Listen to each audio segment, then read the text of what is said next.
Baja California continues to see rapid growth in the technology field as many businesses are tapping into Mexico's low-cost manufacturing facilities and skilled tech workers.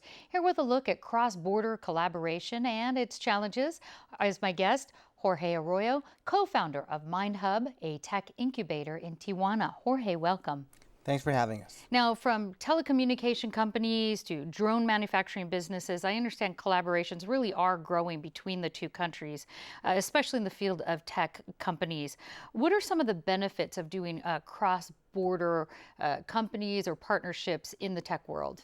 Well, there is an essential benefit of tapping into the proximity factor, and us having, as Tijuana, a privileged geographic location. There's actually a huge talent pool, not only in Tijuana and Baja, but throughout Mexico. Companies in the US, Silicon Valley, San Diego, California's largest economy. If anything, it's a trend to be struggling to find the right talent and the people, the skill sets. So in that sense, that's one of the key things, is the fact that there's a huge talent pool that's still undertapped, underutilized, and again, the potential associated to that pretty much. Along with that, there's this whole startup movement going on both sides of the border, and there's a lot of back and forth going on there too. Yeah, and let's talk about this startup. We'll start with on the Tijuana side. Startups in Tijuana who actually want to come over to the U.S., what are some challenges for them? Most startups, by definition, are approaching or gearing towards having a global impact. And in that sense, from the mindset, from the technology standpoint, best practices and so forth, being so close definitely helps shape a bicultural, binational approach to that. Along with that, having California as so close and having that be an initial stepping stone for validation, for traction, for overall, getting your foot on the ground with something that you're starting from scratch. Again, it just makes sense and so forth. Along with that, there's of course the whole part about capital investment and as any startup in its latter stages has to evolve and scale.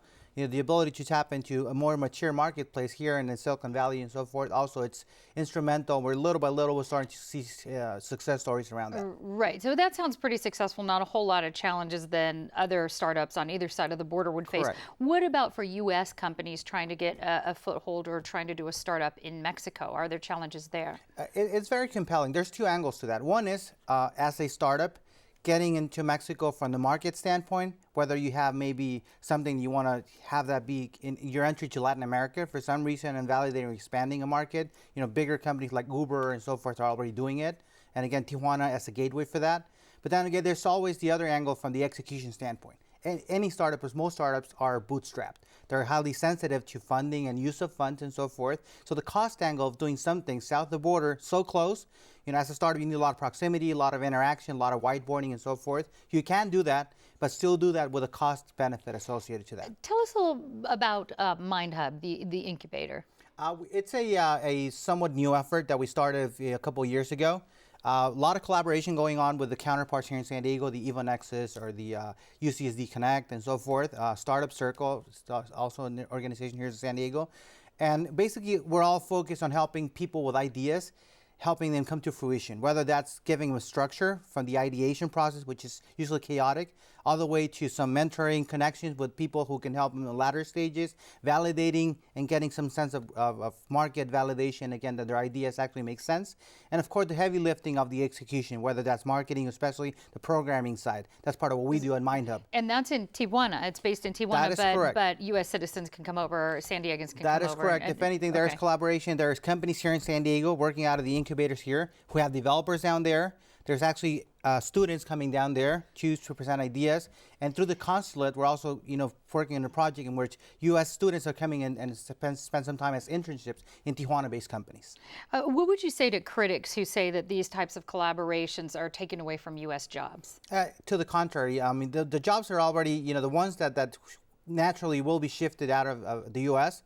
It happened for 20, 30 years in the India or Ukraine or China and so forth. If anything, this is bringing them closer and tightening up collaboration. And again, the fact that we're so close and the proximity factor allows some of the managerial or collaborative jobs in the U.S. to have more sense rather than sending those abroad. So if anything, again, the proximity factor increases the possibility of having more jobs stay here. All right, well, we have a lot more on this on our website, kpbs.org. Jorge Arroyo, thank you so much. Thank you for your time.